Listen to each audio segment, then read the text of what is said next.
Vous êtes sur TV Jésus-Christ à l'émission Boîte à questions.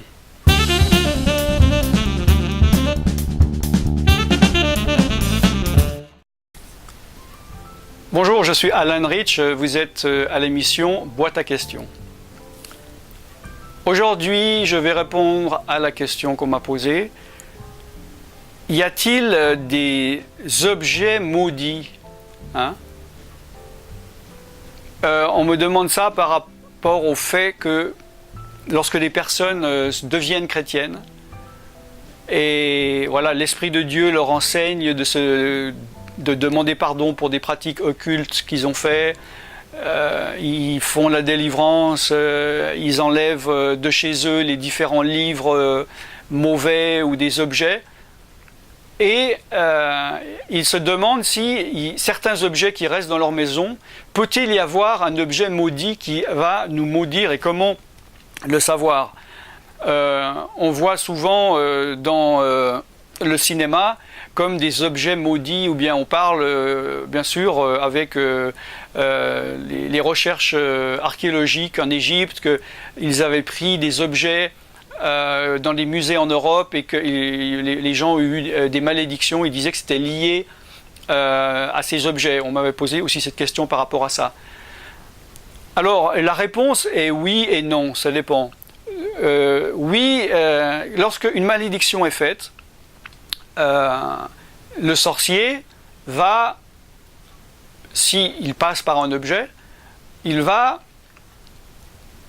investir, il va envoyer un esprit qui est lié à cet objet. Et cet objet est un point de contact, car les esprits mauvais, les démons, ont besoin d'un point de contact pour pouvoir agir.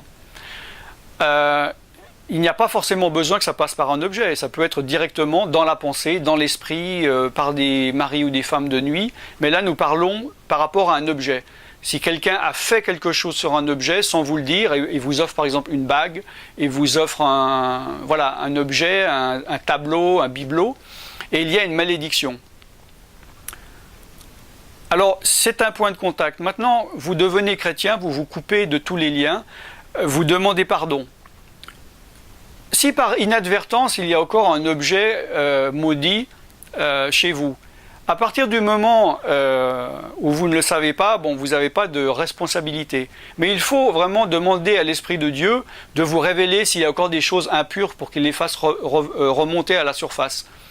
Et il faut prier, appliquer le sang de Jésus sur les objets et chasser tout démon qui peut être sur cet objet. Le problème, c'est que si le sort a été jeté une fois et vous chassez ce démon, le démon part, vous coupez le lien, il part.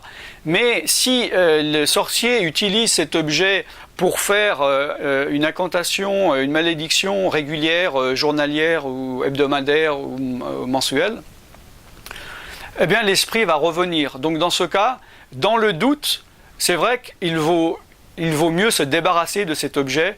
Il n'y a aucune raison de le garder. Maintenant, c'est vrai que vous pouvez vous trouver devant une situation délicate si vous habitez dans un lieu avec votre famille qui ont des objets comme ça, ou bien si cet objet est une chose très importante par rapport à votre famille et que vous ne pouvez pas vous en débarrasser sans avoir de problème avec votre famille. Et là, il faut vraiment demander à Dieu, avoir la sagesse pour prendre la bonne décision. Et malheureusement, des fois, il y a des décisions qu'en tant que chrétien, il faut prendre qui ont des conséquences graves, peut-être de nous couper avec notre famille ou avec des gens qu'on aimerait rester socialement. Mais il vaut mieux obéir à Dieu et recevoir les bénédictions de Dieu que croire être un peu béni à cause d'un objet qui peut nous empêcher d'être maudits ou nous bénir. Car le diable, n'est-ce pas, ne donne jamais de dons gratuits. Il y a toujours des conséquences négatives. Voilà, en gros, c'est tout le temps que j'ai pour répondre à ce sujet très intéressant.